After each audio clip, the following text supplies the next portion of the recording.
All right, we are live. Thank you, everybody, for coming in again for the Wednesday live stream, Proud Masculine Wednesday live stream. Remember, hit that like coming in. Help me out. Let's get that algorithm up. I mean, I see people in here. I see up to 20 something people in here sometimes. With just a couple of likes, even getting off. You can hit the like button for free.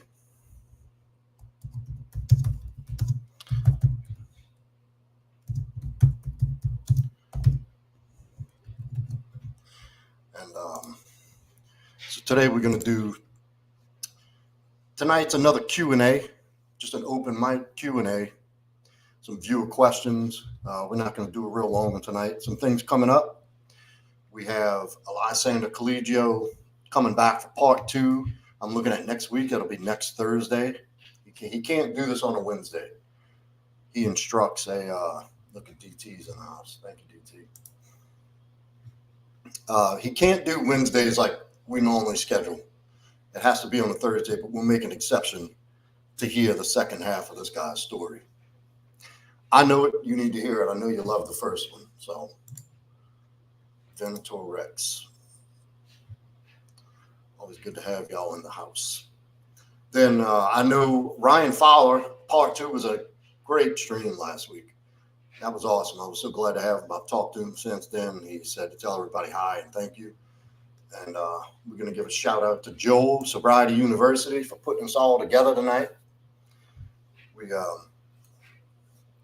couldn't do it without him. He's my behind the scenes guy. He's the reason I can even get on StreamYard and Pastor Krabs. What up, Pastor Krabs? He's the only reason I can even get on here and do this stuff. He's a sharp guy, and he's a good guy too, most of all. I only surround myself with good, decent people who can contribute to themselves and others in life. That means a lot to me. People who are givers and motivated. And he is. He's going to do big things. You know, he's already starting up some new programs, expanding his network. That's why he hasn't been on much. And, he's got his own thing going. And look, if you're struggling with some addictions, I mean, he specifically deals with quitting marijuana. I know how popular that is these days and how ingrained in society that has become. But it still is a drug. I mean, is it harmless? No. It can derail you, though, and it really holds you back in life. Over time, it kills your drive, kills your testosterone, it kills your cognitive abilities. I don't care what anybody says. Oh, I smoke and I get more work done. And, that's just a cope. The shit slows you down and makes you stupid. I don't know another way to tell you. And lazy over time. The problem with you and your streams is you create toxic masculinity and your old-fashioned views. Well, thank you for tuning in, Effie. I'm glad you came in. Maybe you stick around, you'll learn something about toxic masculinity. Yeah. Let me be who they are. Let them cry and be emotional at their feelings out. Well, thank you. Thank you for that. That's how y'all do it. Cry and let your feelings out. And your life will be great. Do what a woman does and your life will be fantastic. Well, Effie, in case you don't know, obviously you don't. I mean, if you want to get to know, watch my content, well, stick around for this stream. And you'll see what I do tell men. And you don't know what I tell men who call me for paid coaching and direction and a lot of things. I don't discourage any man from releasing their emotions and being in touch with and in tuned to their emotions, nor crying. But you see, what happens is the women think we're the same. We're not. And what works for a woman biologically, we're not the same animal biologically. We're two different people, hormonally, mentally, biologically, we're wired different. And look, if you're sad, I suggest you get in touch with that sadness. If you're upset, if you're angry, anything. We're all going to feel emotions. And here's the difference. As a man, unlike a woman, you cannot afford to run your life and make important life decisions based on how you feel. Okay? Now, if thinking like a woman was so great and so effective, thank you, Henry. And it's okay. Let them in. I don't mind people who have different opinions and views. I'd appreciate if they were a little more researched and better educated on what I do say, but whatever. Can't win them all the time, can you, Henry? So if acting like a woman is so beneficial for all of mankind to, quote, rid of toxic masculinity, why is it there's more higher crime rates, higher suicide, higher mental illness, higher dropouts, higher incarceration rates of violent crimes and drug crimes, higher cases of addiction that come out of single mother households from young men? Make it make sense for me, Effie. If men thinking like women was so effective and the answer to all of society's woes and problems, tell me why the single mother household contributes to the most dysfunctional generation we've ever seen. She must have left. That's okay. Yeah, guys, look, women, this is what happens when women don't have a strong male figure or father figure in their lives. They assume that they know better. They've been gassed up through media. Oh, no, why did you time her out? Look, I ain't running from anybody. We don't need to do that. She'll be answered. I'll let you know if it's time to do that. Y'all don't make those decisions without me.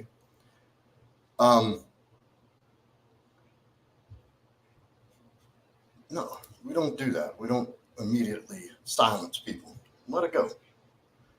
Anyway, I got a DT. You don't need to come behind me and enforce. Yeah, women are under this delusion. They've been conditioned now to think that they can do anything men can do. They don't need no man. Go queen. Go get your degrees. Don't worry about having kids. Don't be a slave to your husband. Not slave.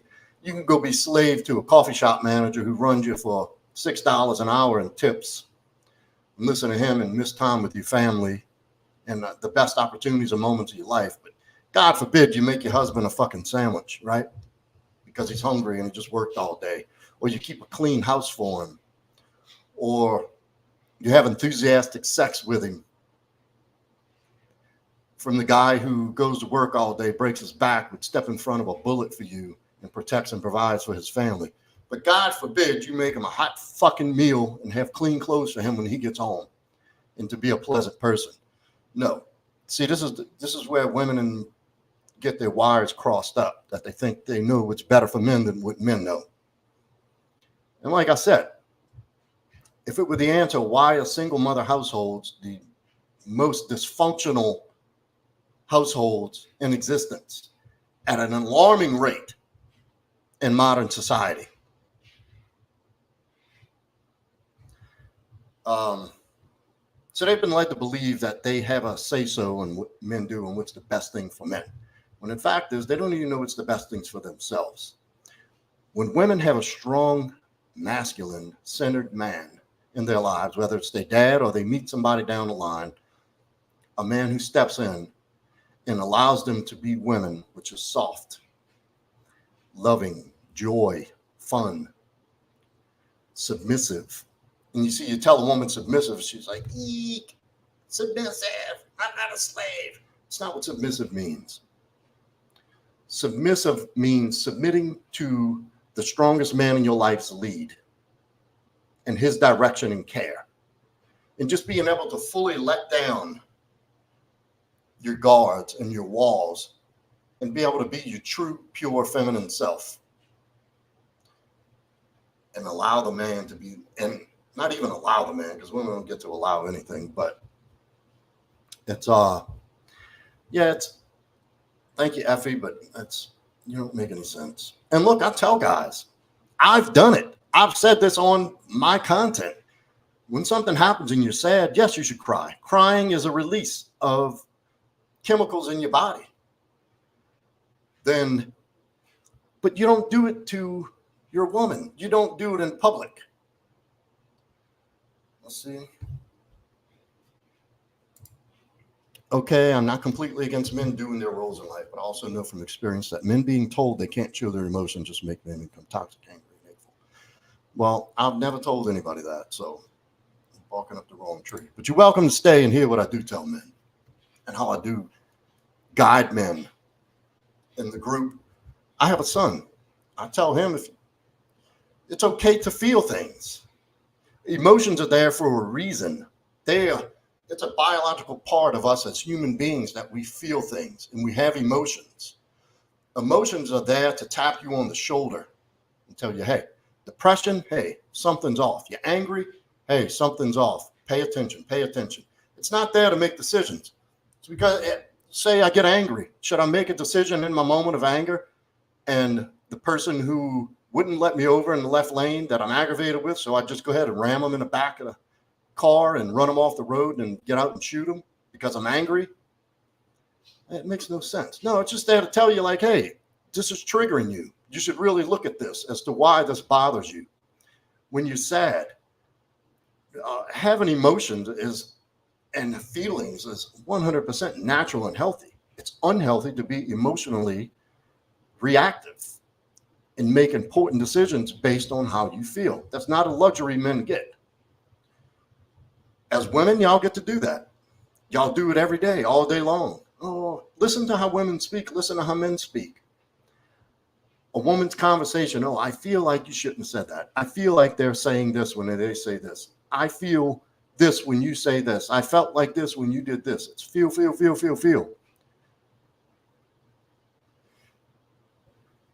Women live on an emotional roller coaster. It swings throughout the day, and any given day, they experience a whole range of emotions. Every emotion there is to feel, a woman feels in a day. Then you add hormones into it, and it's you could turn the volume up on that. You crank it up tenfold. So you telling me you want a man when you get all emotional and get upset or unsure, and you don't, and you overreact and shit? You want a man jumping in that foxhole with you, being angry and upset and all emotional with you? You don't want a man who can stand firm and let you go through that swing, feel what you got to feel and talk about it, and just be relieved that you have somebody strong enough that can allow you to be your feminine self and go through that process the way you go through the process as a woman without him being affected by your emotional state. I don't believe it. You could tell me that, but I'll say you're lying because I know that's not true.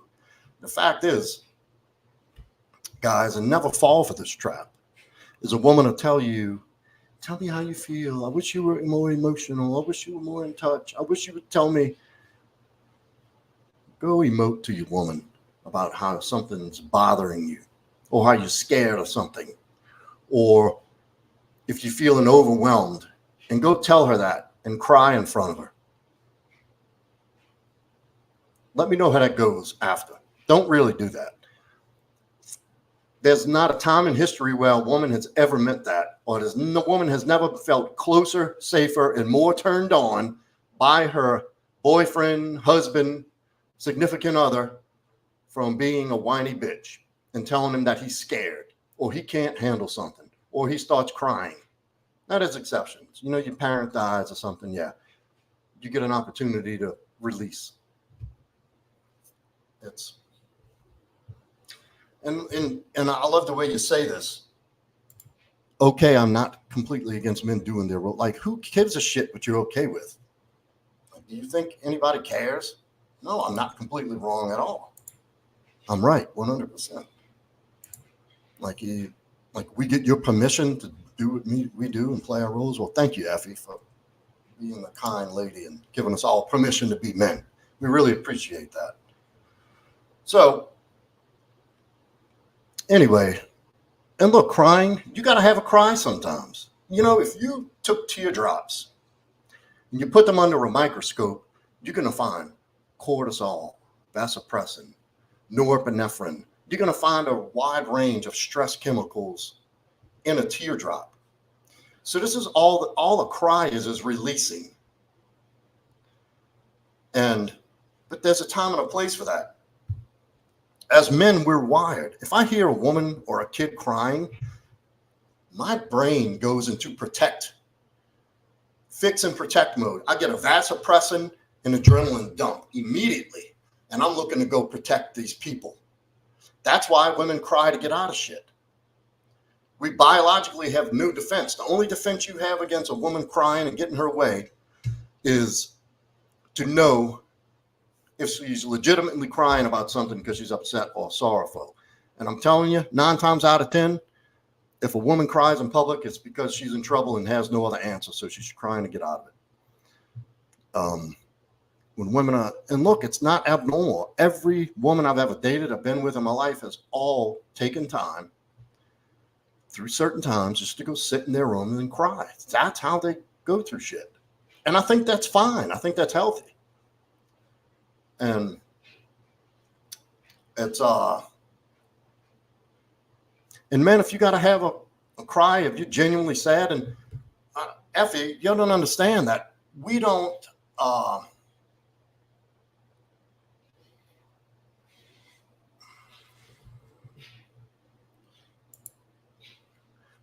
process emotions the same way. We might be a little sad, but we don't get the need to cry immediately.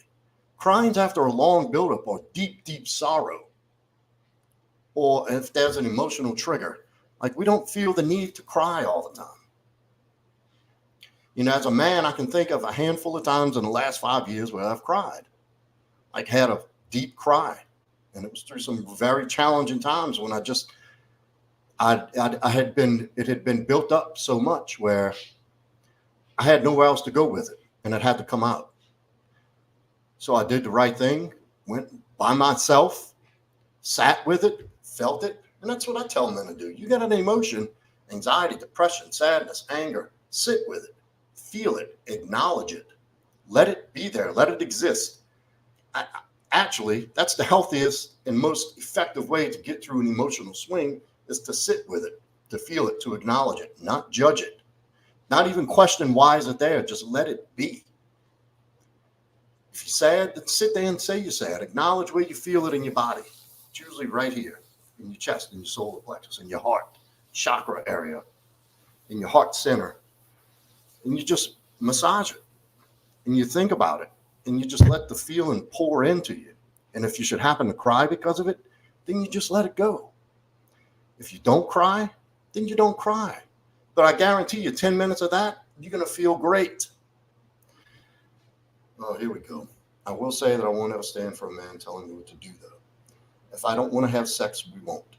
If we don't want to make dinner, I won't. It's on my say. Well, good luck with finding a man that'll never make you happy. Because if a man doesn't have expectations of you to take care of him as well as he's taking care of you, you're not going to respect him. If you don't respect him, you ain't going to love him. If you don't love him, you ain't going to want to fuck him.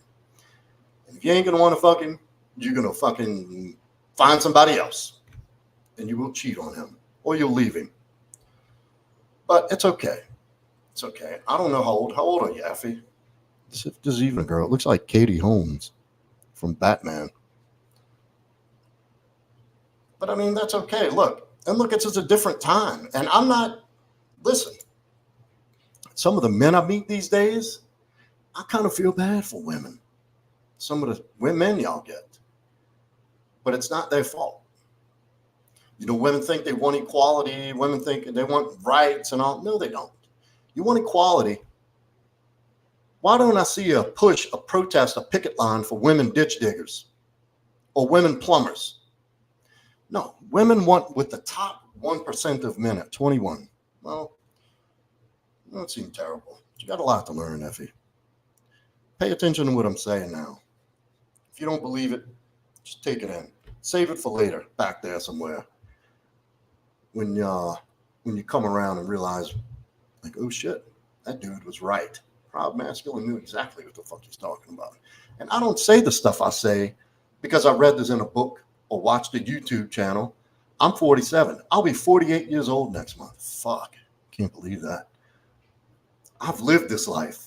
I've done these things. I've been the guy who I grew up raised by a single mother. I had no strong male leadership in my life until I was older.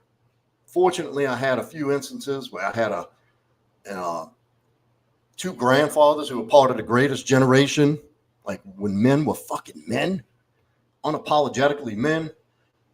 The guys who fought the war, came home, worked, raised families, took care of the home, and didn't complain all the time. They didn't have safe spaces or men's hugging clubs and people telling them to cry out in the open. No, that's not what men do. Men perform best under adversity. We perform best when we have purpose. When we feel a sense of purpose and duty in our lives, that's what you're going to get the best out of a man. And if you want, let me tell you something, Effie, and all you guys, and then if there's any other women listening, it's so easy for a man to please a man, to keep a good man. And modern women just can't seem to do that. They conflate getting attention from men and men wanting to have casual sex with them as them being valuable. Now, that's good for a man. A man who has sexual choice like a woman, that's accomplishing something. That means that dude's got his shit together. He knows how to do it. He knows what it's a guy who just gets it.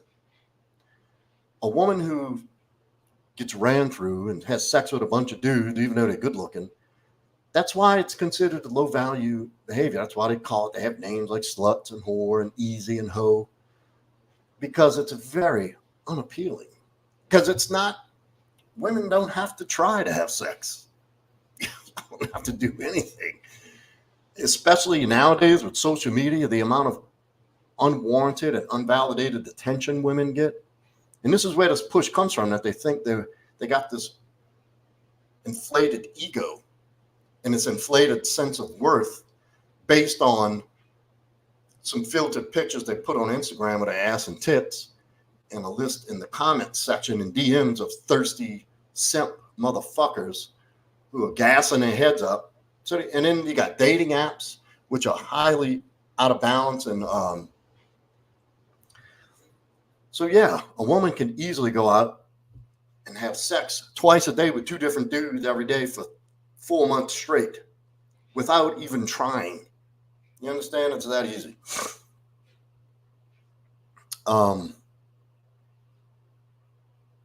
It's not like that for men. If you have, and look, I don't care if it's Leonardo DiCaprio. That dude, you got to talk, he's a pimp. He's a top-notch, high-value,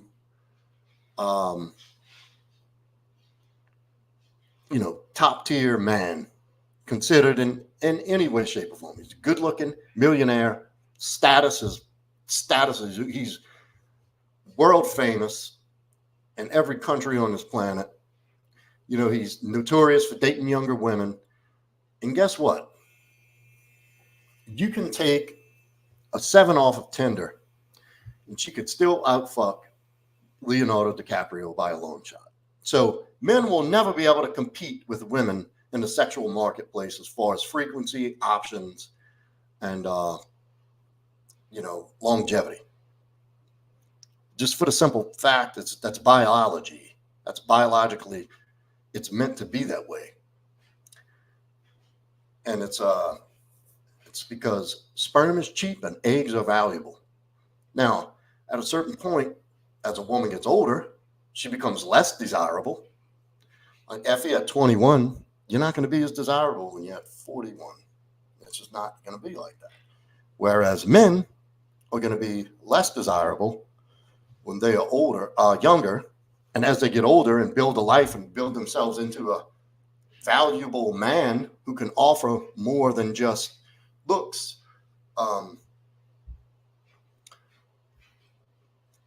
So as a man goes through life, he builds himself, he builds his life, he builds his character, his body, his financial, his business. Like, he's building all these things. That takes time.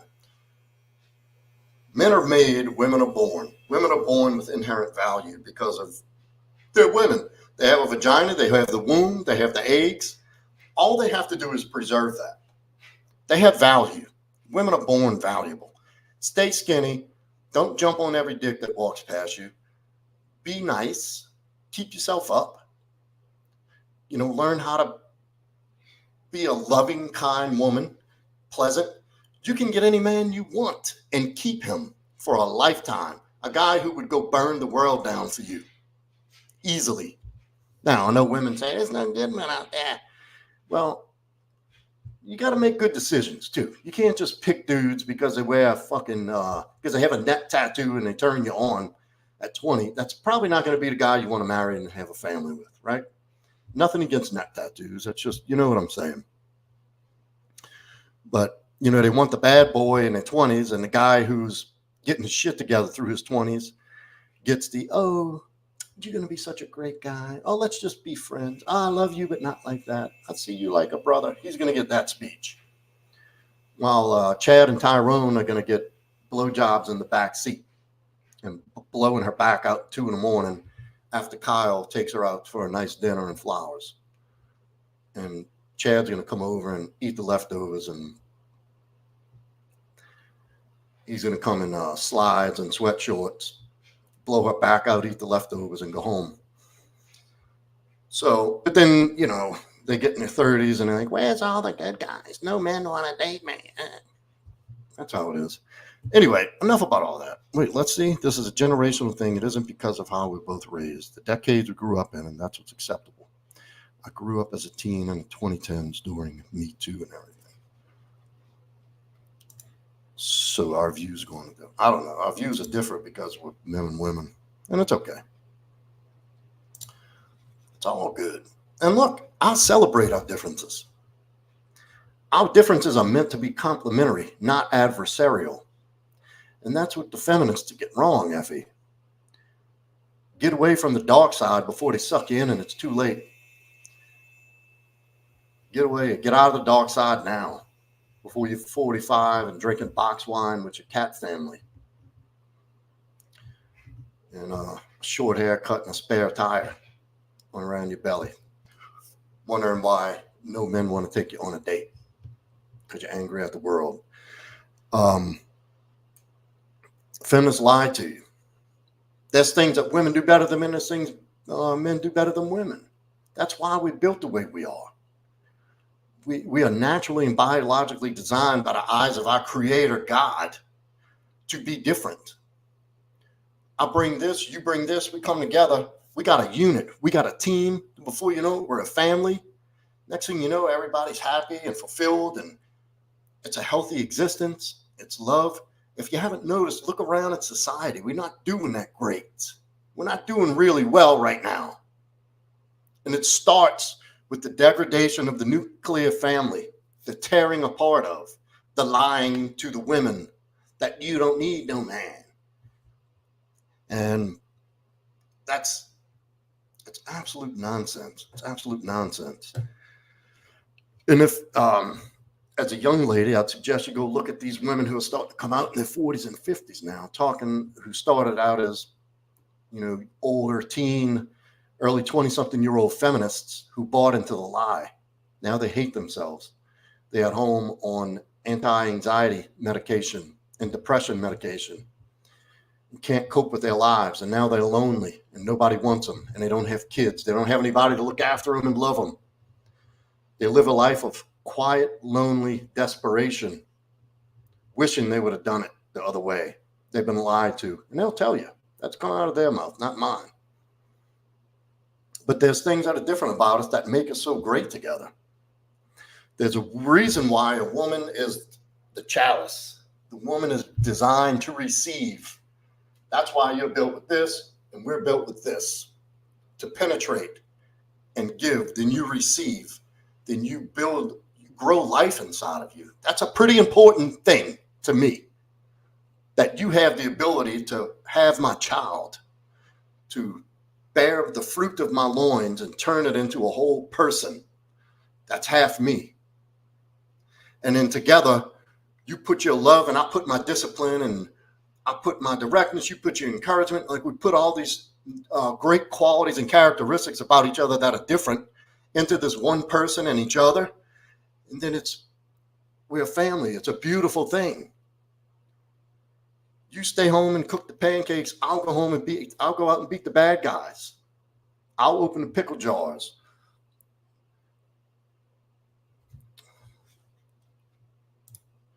Okay, you maybe, right? Ain't no maybe. I clearly misjudged it before I actually watched it because you don't seem to be giving. Yeah, okay. I said that in the very beginning, but yeah, okay. And yes, I know I'm right. Like, thank you, but I don't need you coming on here and telling me I'm right. I know that. That's not an accident. I don't just make shit up. I'm telling you, this is something I tell men. I have a son. He's in here. Me and him talk about this shit all the time. This isn't something I've plucked bits of information off of YouTube and out of how-to books, how to pick up chicks on first dates. This is not out of a book. This is real life experience. I do know I'm right. And no, I don't give toxic advice, but who's to say what's toxic? What if I tell a guy don't put up with a woman's shit who, when you walk in through the door, she doesn't have a dinner on the table for you if she's a house mom? Do you think that's toxic? Because I don't. I think that's me going to do my part and you're not upholding your end.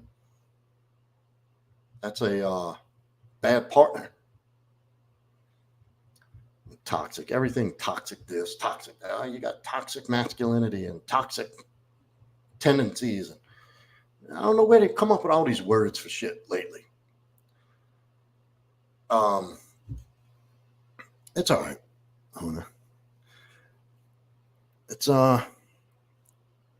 But yeah, you'll see. I hope you hung on to some of that. Moving on. But yeah, guys. And look, I'm going to tell you, just like myself, the men who come to me, 99% of men who've come to me for direction and coaching and for counsel have come because of a breakup, because of a woman in their lives, brokenhearted. And they come to me in pieces, and I love it. Oh, I love it so much. They don't even understand why. And it's not because I like seeing them all broken and miserable, because I know they're about to go on the biggest transformation journey, level up in their entire lives. And of all the men I've talked to, yeah, every guy wants to know how to get laid easy. That's a given. And I can tell you how to do that. That's simple. It's very easy to be able to get laid consistently by attractive women. It's not a difficult task, especially nowadays. But, people think that shit didn't happen in the 50s, and everybody was more chastity belts. It's bullshit. Same thing's been happening. It's just more prevalent and out in the open nowadays. Women and men have all been doing this shit since the beginning of time. They have a guy on the internet that said your grandma used to show the sailors her tits. I know it's hard to believe for people to think that they have grandmothers who make cobbler and make them sit down, eat, you look thin. Have had a very healthy sexual appetite at one time. They did. And that's okay. The sooner you understand that, the better you are. So anyway, a lot of the large majority of guys that come to me just want to be a husband and a father and want to be a productive, contributing member of society as a man and be able to lead themselves and lead a family and raise children and have a healthy, loving relationship. That's it. I've been in scores of these communities, private groups. I've been invited in to speak at events, in people's courses. And 98% of the men, that's exactly what they want. A long-term, healthy, monogamous relationship with one woman that they love and who loves them back and who appreciates them and who encourages them and who helps them cultivate a healthy, productive life together. Yes, while having sex the whole time, enthusiastically, and doing other things that should be along, that shouldn't even be spoken. It should be known, because you see, here's what a lot of women think, and they've been conditioned to, and so have men. So when I hear men like, "Ooh, it was my birthday, she sucked my pee-pee," like, she should be doing that anyway. Sex isn't a woman giving a man sex. And this is where a lot of men fall short. And they buy into the shit. I know men like this at my age, and it is pathetic that they think so highly of a fucking hole in a piece of skin that they jump through hoops just to get their peckers in it. Sex is shared. Sex is shared. I know if it's me having that, at least it's going to be good for her too. It ain't like it's a one-way thing. She's getting her rocks off. She's getting the love and intimacy and the closeness and the contact and the experience, the orgasm, the touching, all the great chemical releases that happen during sex, the oxytocin, the serotonin, this release of blissful chemicals that happen when you connect with somebody sexually. She's getting that too. Sex is a shared thing in a relationship. It's not a given thing. Ain't nobody giving anything. It's sharing. I'm giving you sex. You probably won't know this though, but women have sex. All right, I'm starting to think this is a troll. I'm starting to think this is a dude. Like, yeah, okay. Probably know this, but women. I do know that, and it's a direct correlation between the amount of testosterone women and men have in their body. Testosterone, aka the sex hormone. Men have 12 to 17 times more than a woman. But we don't always want to be intimate. With my ex-boyfriend, I would let him watch adult material when I wasn't in the mood. Well, that is unhealthy. Why? First off, when I want sex from my women, it's never no. It's never a no.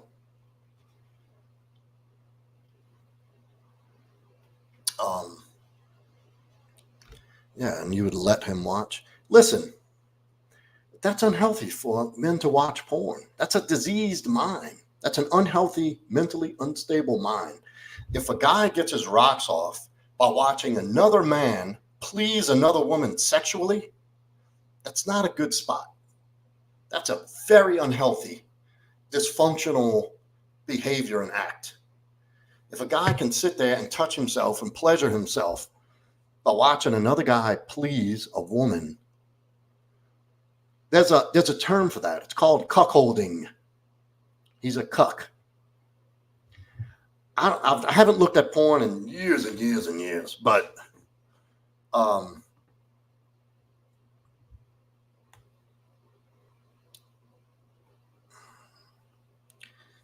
years and years and years ago, I watched porn. No, I know what I'm wording. I still think you're a dude, but you're still welcome to stay. You're giving some interesting talking points. But I got to cut this one a little short tonight. But we'll keep on. You've contributed a lot to the show tonight. Thank you for coming in, who you are, whether you're a 21-year-old chick named Effie or not, or if you're a dude living in his mom's basement with a gut and glasses, wearing jogging pants and slides, eating Cheetos. Thank you for coming in. It's because you made my show easy tonight. This has been a great topic, actually, and an opportunity for me to get off some really important points that I don't think are reinforced enough. But no, sex should never be off the table in a marriage. Now, obviously, if the dude's coming 3 times a day, you want to bend you over every time he walks past you. But I mean, 4 times, 5 times a week is not unreasonable. And if you're not into your guy that much, it means you really don't like him. If you don't want to fuck your man 4 times a week, there's a problem there. You're not as attracted to him as you think. I can promise you that. And sex is part of the contract. If you want it to be just you and me, now, if you're not going to meet that sexual quota for me, then I will arrange other sexual options if you don't feel like you want to be the one to fulfill that. But that's got to be okay. But in an agreed long-term monogamous relationship or marriage, that's implied. Sex is on the table for each person. Do you think a guy wants to have sex every time a woman wants to have sex? No. I can tell you, there's been nights when I have been exhausted. The way I work and my time is, I've been laying in bed. She comes out the shower. I'm half asleep. Hey, you want to mess around? I'm never going to say no, but I don't feel like it every single time.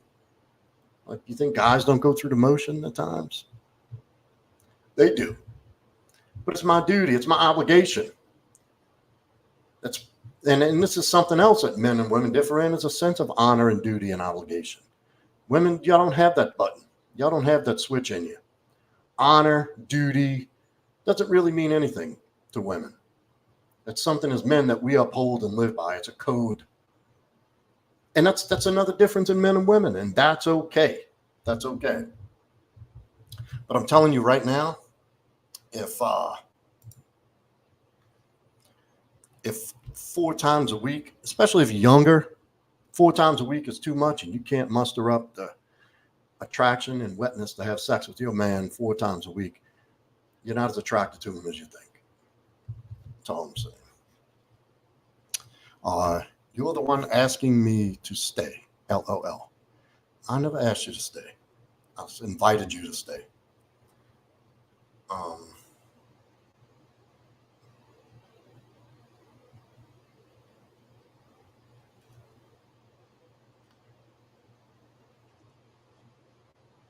No, I didn't ask you to stay. I invited you to stay. But yeah, it is really interesting. Let's see, Joel's in the house. What's going on here?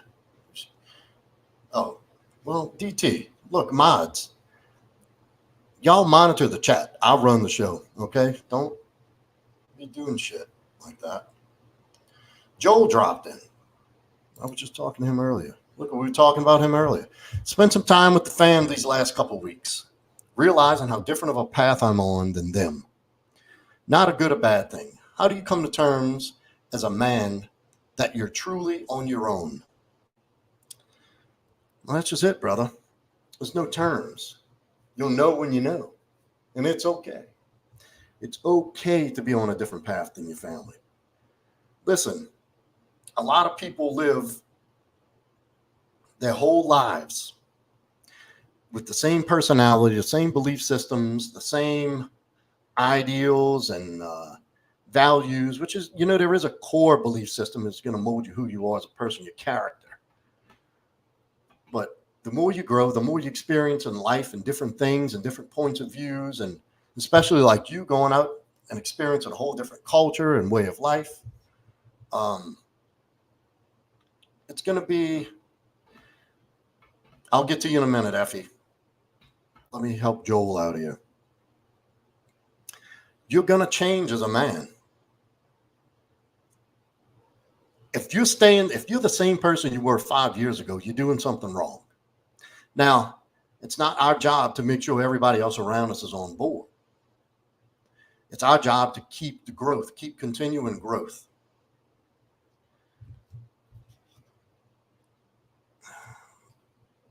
It's not our jobs to look back and make sure everybody's keeping up or approving or anything. It's called living from your point of origin, mental point of origin. And that is you putting yourself, your needs, your wants, your desires, your future ahead of everything else. For the betterment of yourself before anybody else, but for everyone else. It's just how it works. It's a paradox, dichotomy of being selfish. And people call it selfish, and it's really not. The selfish thing would be is to soothe that need to try to please people and fulfill your role through your woman's eyes and your kid's eyes and be that available guy and cooperative with everybody all the time and make the people and places around you better at your behalf. Like, you ever hear the expression, setting yourself on fire to keep others warm? That's the easiest. That's the easiest thing. That's the selfish thing, is to give in to those weak inclinations of, I have value if I do X, Y, Z. Now, so living by your mental point of origin, is you putting yourself first, because you know it makes you a more whole and complete man in the long term, which requires sacrifice, discipline, commitment, persistence, long-term commitment, long-term everything. And that in turn makes everybody in and out of your life, especially the people that you hold dear to you, because as you grow, your surroundings are going to change, your crowd's going to change somewhat. Typically, you may have one person that you're even going to be associating with in the next 5 to 7 years. Everybody else you meet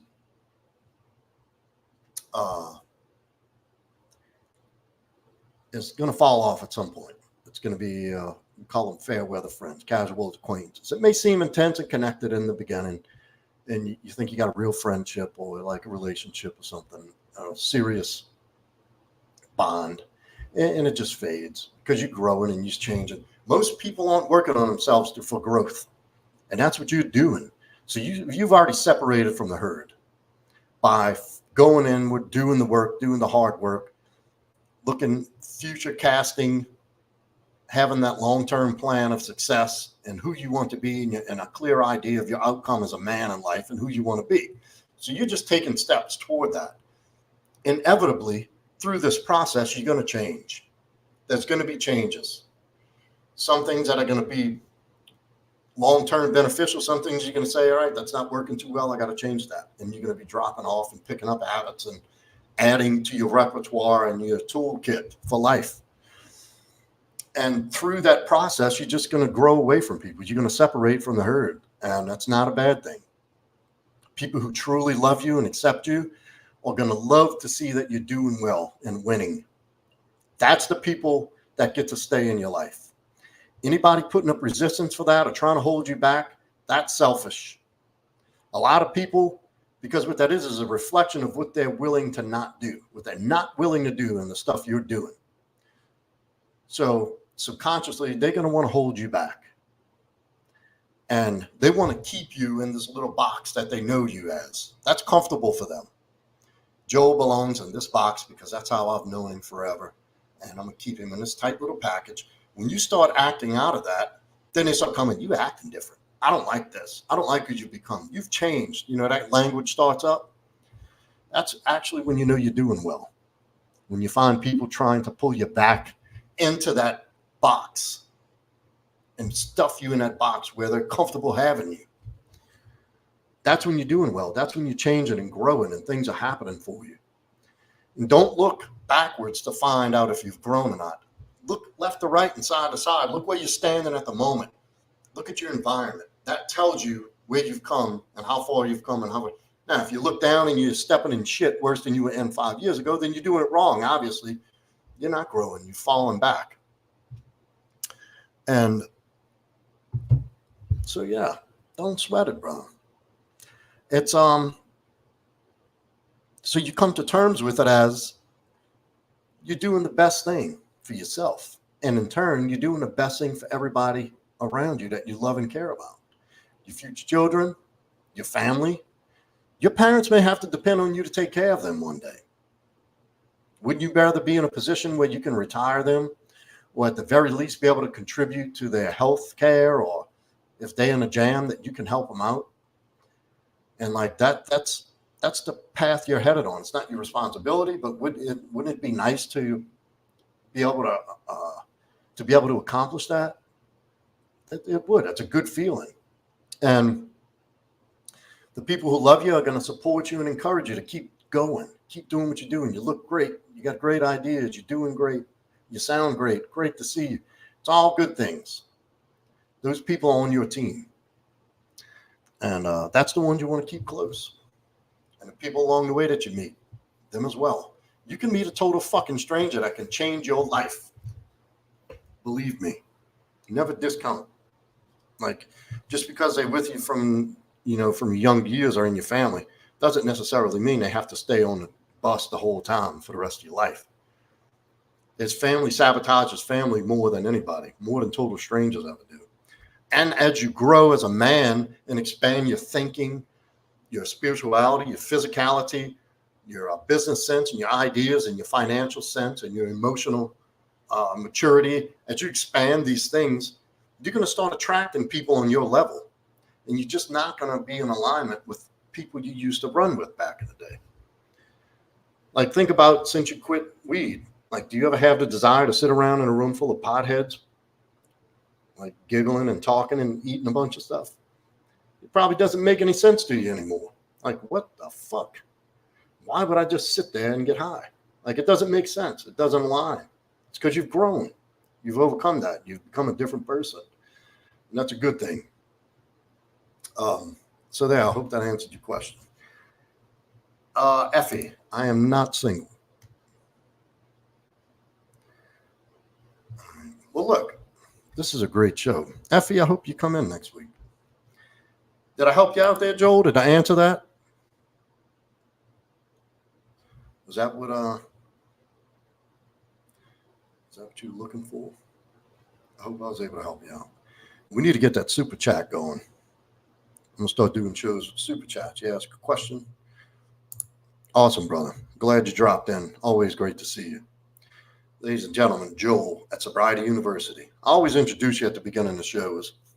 This is the Joel I've introduced on every show that is responsible for me being on here. The StreamYard setup, the thumbnails, the links, and all the stuff I send out. This is all Joel. All Joel. Next week, homie. But anyway, thank you everybody for stopping in, for coming in tonight. It was a really interesting show. I'm glad Effie stopped in. No matter what you are, Effie, if you're a 21-year-old girl or not, you have a lot of great talking points. And yeah, thank you, Henry. Thank you for coming in. Always good to see you, brother. We got Krabs, we got DT in the house, Venator. We had a few people come in. Thank you, everybody, for tuning in. And like I said, next week, I think it's going to be a Thursday, but I'm going to have Lysander Collegio come tell the second part. Still working on it, Patreon. I expect everybody in this chat that's regular to be on my Patreon. This is where we get to go a little more in depth with certain things that can't be said and expressed out here on the YouTube platform. And this is it's going to be behind a paywall, very affordable, nothing ridiculous. It's just a place where we can go and I can really help you with some more specific things having to deal with dating, sex, growth, like all things related to leveling up in every area of life that I can help. So that's coming. And yeah, we got Lysander coming back this Thursday coming up. I'll have the thumbnails out and I'll put the reminder out a little early this week since I'm going to have a heads up. I'll get Joel on that. And still, I have more great guests to come. I have to have Paul back on for his round two. And then Ryan Christensen, the other hypnotherapist that has another part of his story to tell. And then we're going to start doing some more interesting things. But that's just some of the things to look forward to coming up. And if not in between, we'll be having these Q&As. You know, sometimes DT drops in my DMs and gives me a great show idea. So if you have any ideas, leave it in the comments. Comment on my videos. You can go back to these videos once they're on and still comment on them. I get the notifications when people comment. And I'm always open to good things. And I like helping people. And if there's something you need that I can help you with, drop it in a comment. I'd love to make I'd love to have a show about it at that being the topic of the show. And you can also, if you need me for one-on-one coaching to get my direction, if you've just been in a breakup, having trouble in a relationship, looking to get into a relationship, or looking to learn how to date and what to do and how to navigate that, the dating market, hit me up. DM me. Go to my website, proudmasculine.com. It's right here. All stream. Whoop, where's my name at? It's not popping up. I can see it here, but it's not on the. Well, anyway, proudmasculine.com. You can reach me at Instagram at proudmasculine, TikTok at proudmasculine. And yeah, hit that like, subscribe, and hit that notification bell so you can get my shows as they're coming out. As soon as I post them, you'll know they're coming. and you can save them and ask it to notify you. You can come jump on the stream with us. So with that, again, thank you, everybody. Y'all my team. I love y'all all. Y'all the reason I even have a channel on the network. You know, you're my loyalties, my loyal subscribers that make it possible for me to even have a platform to come and help people. So with that being said, share the video. Help me get it out there. Help it get out there for people who need to see this. Get me boosted up in the algorithm. Hit them likes, comment, subscribe. Everything you do that talks to YouTube showing activity helps me go up in the algorithm. And henceforth, there's growth and the more people help. So thank y'all, everybody. I'll see y'all next week.